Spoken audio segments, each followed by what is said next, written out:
Bom dia! Está no ar o programa Médico da Família. Hoje é terça-feira, dia 17 de junho. O programa de hoje vai ajudar você que tem dificuldades e dúvidas sobre alimentação infantil. Uma alimentação saudável é fundamental para garantir o bom funcionamento das funções vitais em qualquer idade.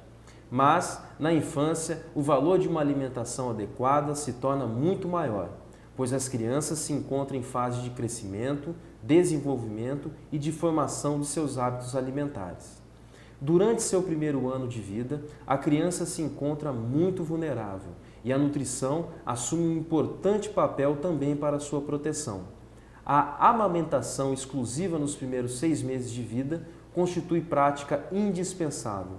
A partir do 6º mês, apenas o leite materno pode não ser suficiente para suprir as necessidades nutricionais da criança, fazendo com que sua alimentação seja complementada com outras fontes alimentares. E é nessa fase que a maioria das mães encontram dificuldades. Hoje nós convidamos a nutricionista Rosilma Salamone para falar sobre o assunto. Bom dia, Rosilma. É um prazer estar aqui com você no Médico da Família. Bom dia. Rosilma, nos primeiros 6 meses de vida, a única e exclusiva alimentação deve ser o leite materno? Por quê? Bom, segundo a Organização Mundial da Saúde, durante os 6 meses de vida, a amamentação atende todas as necessidades nutricionais da criança, inclusive a água. Então, não há necessidade de oferecer outros alimentos para esta criança. Mas o que é importante é que nesse período de 6 meses também, a amamentação ela tem que ser livre demanda. Então, de acordo com a necessidade e a fome da criança. Lógico, se ela vai criando um hábito já de 2 em 2 horas, de 3 em 3 horas, a criança vai criando seu ciclo biológico. E vai tendo fome também de 3 em 3 horas. Então, os primeiros 6 meses, aquela história de chazinho, aquilo não existe? Não, isso culturalmente coisa de vó, né? De dar um chazinho de camomila, de erva doce, mas durante os 6 meses ela atende todas as necessidades nutricionais. Nesse período de 6 meses, oferecer outros tipos de alimento coloca o bebê em algum tipo de risco? Sim. O intestino, principalmente dessa criança, não está completamente formado. Então, fica difícil até para fazer a absorção de alguns nutrientes. O açúcar, por exemplo. Se esse açúcar ele for ingerido nesta fase, e é o que a gente observa hoje em dia, né, mães oferecendo comida adocicada, essa criança ela vai ter, além de muita cólica, ela pode chegar até a ter diarreia, porque essa criança não consegue absorver essa molécula tão grande de glicose. Então pode ser mais sério do que se imagina, dar um chazinho com açúcar, esse tipo de coisa. Muito mais sério. A criança, ela não tem paladar para o doce e para o salgado. Ela tem o paladar do quê? Do leite materno. Então, qualquer outra coisa que você oferecer para essa criança, principalmente o açúcar, ela vai começar a ter a vontade deste outro, entre aspas, a vontade, e rejeitar o leite materno. Isso também cria um outro problema para a mãe. A partir do 6º mês, dá-se o início à alimentação complementar. Isso. Como que deve ser esse processo de alimentação suplementar ao leite materno? Bom, inicia-se com suquinhos de fruta, né? Lógico que não um suco de fruta muito ácido e geralmente a gente faz diluído, né? Dilui esse suco de fruta e sendo que é preciso observar a reação da criança.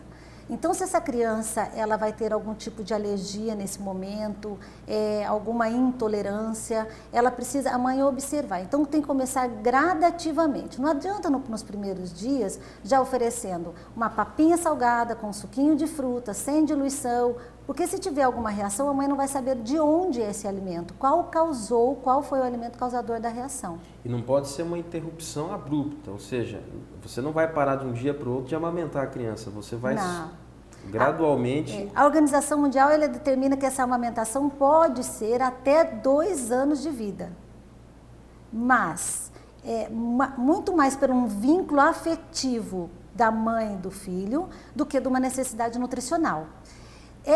Esse prolongamento da amamentação também cria outros problemas. A criança ela acaba ficando preguiçosa da mastigação. E ali naquele período de 6 a 1 ano de vida, a criança ela tem que aprender a mastigar o alimento.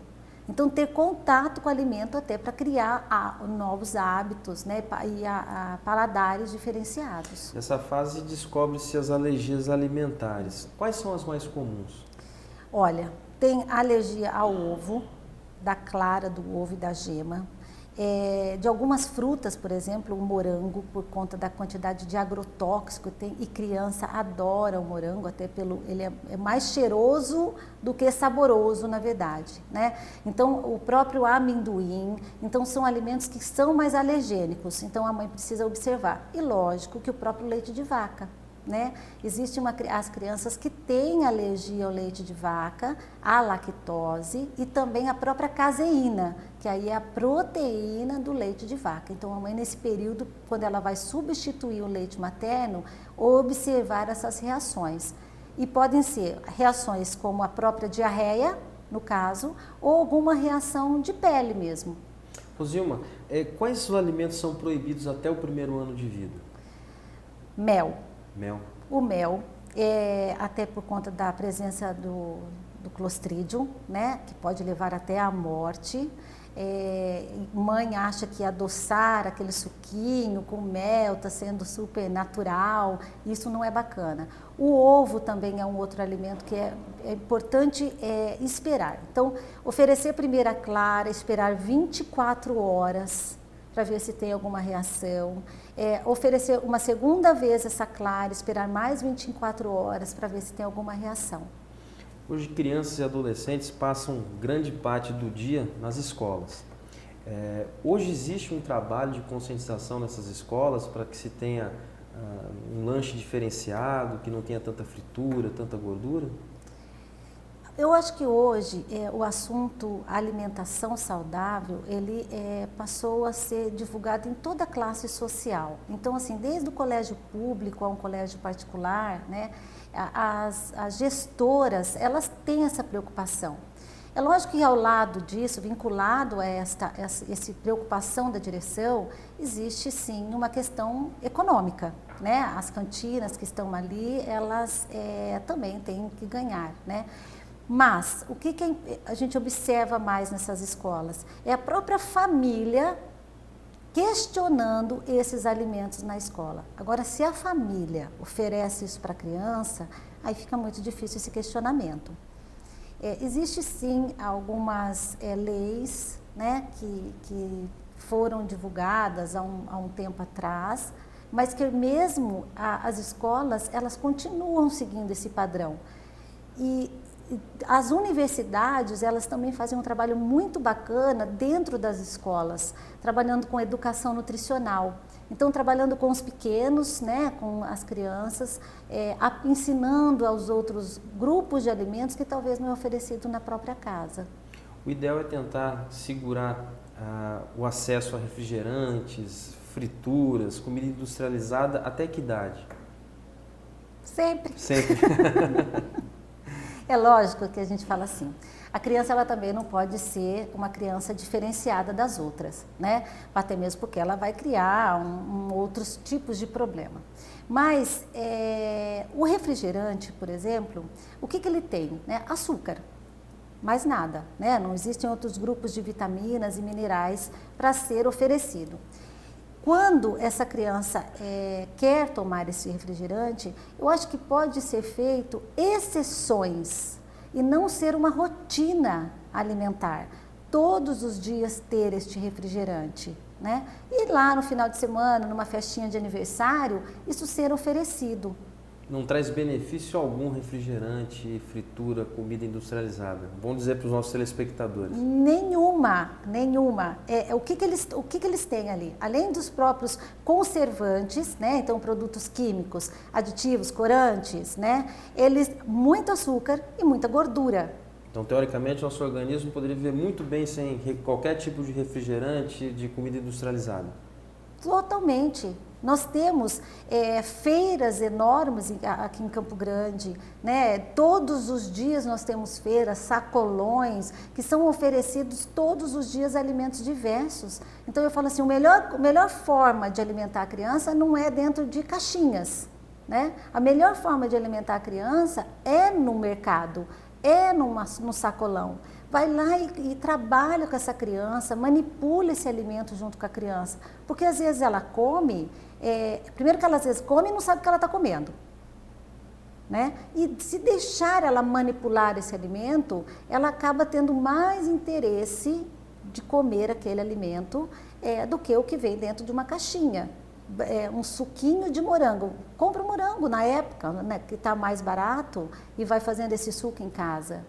Então, muito açúcar, muita gordura. E eu esqueci de falar de uma outra coisa, que são esses salgadinhos, né, que vem dentro de saquinho. A quantidade de sódio que tem ali ultrapassa a quantidade diária de um adulto. Pensa para uma criança. Está muito interessante a nossa conversa. Nós vamos agora para o intervalo comercial e já voltamos. Mas não saia daí, porque daqui a pouco tem mais dicas para você. É rapidinho.